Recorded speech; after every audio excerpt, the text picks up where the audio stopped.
Bismillahirrahmanirrahim. Assalamualaikum warahmatullahi wabarakatuh.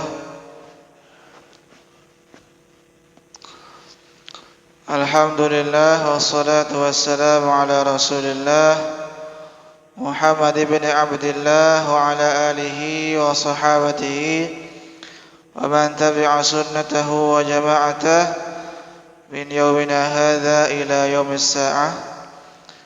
Qala rabbi shrah li sadri wa yassir li amri wahlul 'uqdatam min lisani yafqahu qawli, amma ba'du, fa ya ibadallah usi nafsi wa iyyakum bitaqwallahi faqad fazal muttaqun wa la tamutunna illa wa antum muslimun. Bapak-bapak, ibu-ibu rahimakumullah, alhamdulillah kita diperjumpakan kembali oleh Allah Subhanahu wa taala dalam majelis ini. Kita sedikit belajar memahami tuntunan daripada agama kita, yaitu dinul Islam. Dan yang tadinya kajian kita dilaksanakan Senin malam Selasa, di bulan Ramadan ini setidaknya 5 atau 6 pertemuan di bulan Ramadan ini. Hari Selasa atau malam Selasa dipindah hari Senin sorenya. Kemudian Jumat malam Sabtu dipindah Jumat sore. Bapak Ibu rahimakumullah, insyaallah pada kesempatan kali ini kita akan membahas tentang beberapa hal yang diperbolehkan ketika kita sedang melaksanakan puasa. Artinya hal-hal yang tidak membatalkan puasa yang perlu kita sampaikan, karena ini juga sering muncul pertanyaan-pertanyaan. Bapak Ibu rahimakumullah, secara khusus pada kesempatan kali ini kita tidak membahas lanjutan dari kitab Bulughul Maram, tetapi di bulan Ramadan ini insyaallah kami akan membahas tentang beberapa hal terkait dengan Ramadan atau puasa. Walaupun sebetulnya hal ini sudah sering kita bahas, sering Bapak Ibu dengar dari banyak ustadz, banyak ceramah-ceramah, tetapi tetap kita ulang kembali, mereview kembali, karena kadang-kala manusia sering banyak lupanya. Kemudian juga saya secara pribadi ingin punya tulisan tentang puasa, Bapak Ibu ya. Karena secara pribadi emang ingin punya tulisan yang berkaitan dengan puasa, makanya kami menulis atau saya menulis di sini tentang puasa biar punya tulisan sendiri gitu tentang puasa. Bapak Ibu rahimakumullah, pada kesempatan kali ini kita akan membahas beberapa hal-hal yang diperbolehkan ketika kita sedang berpuasa. Artinya hal-hal itu tidak membatalkan puasa kita. Yang pertama, Bapak Ibu rahimakumullah, ini juga sering muncul pertanyaan, hal yang tidak membatalkan puasa adalah kita dalam keadaan junub pada waktu fajar. Artinya Bapak Ibu rahimakumullah, orang yang berpuasa diperbolehkan dalam keadaan janabah di waktu subuh. Maksudnya begini, jadi orang di malam harinya dia, mohon maaf gitu ya, melakukan hubungan suami istri. Di malam harinya melakukan hubungan suami istri. Kemudian dia bangun langsung sahur, tidak mandi tidak mandi dulu, tidak mandi janabah, mandinya setelah azan subuh, maka boleh seperti ini. Bisa dipahami ya Bapak Ibu ya. Jadi ada orang melakukan hubungan suami istri dengan istrinya tentunya. Kemudian ternyata dia bangun setengah jam sebelum subuh, belum mandi, langsung makan sahur. Kemudian mandi janabahnya, mandi besarnya itu dilakukan setelah azan subuh, itu boleh. Itu tidak menjadikan puasanya batal. Karena ini juga pernah dilakukan oleh Rasulullah sallallahu alaihi wasallam. Kata Aisyah radhiyallahu anha, anna Nabiyya sallallahu alaihi wasallam kana yudrikuhu al-fajr wa huwa junubun. Kata Aisyah, satu ketika tuh Nabi pernah mendapati waktu subuh dan beliau dalam keadaan junub karena berhubungan suami istri. Tsumma yaghtasilu wa yasum. Kemudian setelah azan subuh, Nabi mandi besar, mandi janabah. Kemudian Nabi tetap melanjutkan puasanya sekalipun mandi junubnya itu, mandi janabahnya itu dilakukan setelah azan subuh. Ya kalau mandi janabahnya jangan sampai dilakukan waktu duha Bapak Ibu ya. Berarti enggak salat subuh dia. Jadi mandi besarnya itu karena dia akan melaksanakan sholat subuh. Karena kan kalau orang sholat sedangkan dia hadas besar, tentunya sholatnya tidak sah. Maka Nabi sebelum sholat subuh tadi, Nabi mandi janabah terlebih dahulu.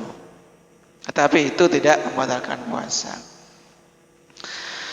Dalam hadis yang lain, Bapak Ibu rahimakumullah, masih berkaitan junub di waktu subuh.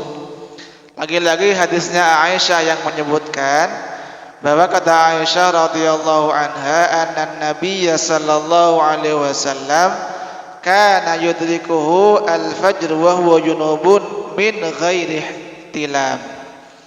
Kata Aisyah, Rasulullah itu pernah menjumpai waktu subuh di bulan Ramadan dalam keadaan junub, bukan karena mimpi basah. Nah, ini kata kuncinya. Jadi Nabi itu junub, kata Aisyah, bukan karena mimpi basah. Karena memang mimpi basah itu kan tidak membatalkan puasa Bapak Ibu ya. Yang membatalkan puasa itu hubungan suami istri gitu. Di siang hari tentunya ya, dia di siang hari bulan Ramadan. Jadi kata Aisyah, Rasulullah pernah menjumpai waktu subuh di bulan Ramadan dalam keadaan junub. Junubnya itu karena melakukan hubungan suami istri. Kemudian Rasulullah mandi dan tetap melanjutkan puasanya. Jadi ya Bapak Ibu rahimakumullah, boleh ya Bapak Ibu ya. Misalkan Bapak Ibu contoh saja gitu ya. Setelah makan sahur jam 3, misalkan jam setengah 4, setelah makan melakukan hubungan suami istri misalkan. Karena siangnya kan soalnya puasa gitu ya. Jadi sahurnya itu diisi dengan ya contoh aja Bapak Ibu ya, diisi dengan melakukan hubungan suami istri. Ternyata semenit sebelum azan misalkan dia selesai melakukan hubungan suami istri dan tidak ada waktu untuk mandi kan ya. Kemudian mandinya setelah azan, itu boleh, itu tidak membatalkan puasa. Karena masih waktu malam Bapak Ibu ya, karena puasa itu kan dari adzan subuh sampai maghrib.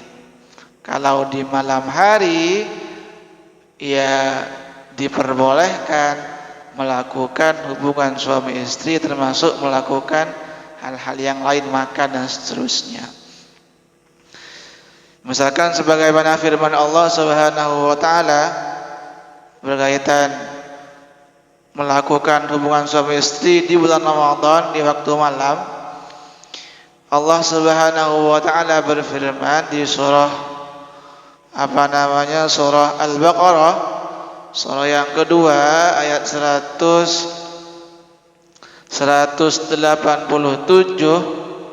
Allah berfirman, "Uhilla lakum lailatas siyamir rafathu ila nisaikum hunna libasul lakum wa antum libasul lahun." Kata Allah, dihalalkan kepada kalian umat Islam untuk melakukan hubungan suami istri di waktu malam di bulan Ramadan. Boleh kalau waktu malam. Kenapa? Kata Allah, hunna libasul lakum wa antum libasul lahun. Karena istri-istrimu itu adalah pakaian bagimu dan kamu wahai suami adalah pakaian bagi mereka istri-istrimu. Dan ini sebetulnya sudah sangat jelas Bapak Ibu ya. Sering kita dengar dan sering kita lakukan mungkin gitu ya. Jadi itu Bapak Ibu rahimakumullah, hal pertama yang boleh dilakukan dalam arti tidak membatalkan puasa, kita boleh di waktu subuh itu dalam keadaan junub melakukan hubungan suami istri gitu, sebelum subuhnya maksudnya. Kemudian yang kedua, ini juga sering disampaikan oleh banyak ustadz. Yang kedua, boleh dilakukan bagi orang yang berpuasa adalah bercumbu dengan istri ya Pak Ibu ya, atau dengan suami. Selama yakin bahwa bercumbu itu tidak sampai keluar mani gitu, tidak sampai melakukan hubungan suami istri persetubuhan. Jadi saya ulangi ya Bapak Ibu rahimakumullah, orang yang berpuasa diperbolehkan bercumbu, mencium istrinya atau mencium suaminya selama dia yakin tidak akan melakukan hal yang lebih jauh, tidak akan melakukan hubungan suami istri atau bersetubuh. Termasuk juga dia tidak dia yakin bahwa mencium atau bercumbu itu tidak sampai keluar mani ya Pak Ibu yang keluar sperma. Sebagaimana kata Aisyah radhiyallahu anha, ini lagi-lagi Aisyah ya yang menyebutkan, kata beliau, anna nabiyya sallallahu alaihi wasallam atau kana nabiyyu sallallahu alaihi wasallam yuqabbilu wa yubashiru wa huwa sha'im wa huwa amlakakum li irbihi. Kata Aisyah radhiyallahu anha, Nabi itu biasa mencium dan mencumbu istrinya sedangkan beliau dalam keadaan puasa. Jadi boleh Pak Ibu ya, ini juga lumrah kita ketahui. Tetapi Aisyah melanjutkan, wa huwa amlakakum li irbihi, tapi dengan catatan kata Aisyah, Rasulullah itu adalah orang yang paling kuat menahan syahwatnya. Jadi Nabi itu mencium Aisyah, mencium istrinya karena Nabi yakin itu Nabi yakin beliau tidak akan melakukan hal yang lebih jauh. Jadi kita bisa mereka-reka sendiri, melihat-lihat sendiri. Misalkan kalau ingin berjumpa dengan istrinya di siang hari di bulan Ramadan, dilihat-lihat dulu. Kalau bisa menahan, tidak akan melakukan tindakan yang lebih jauh, boleh mencium, boleh berjumpa dengan istrinya. Apalagi misalkan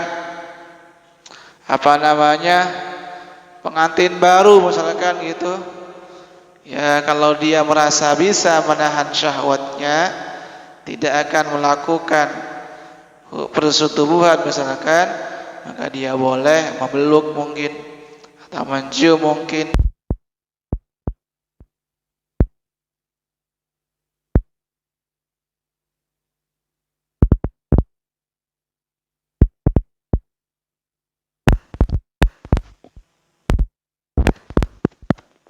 Cek 1.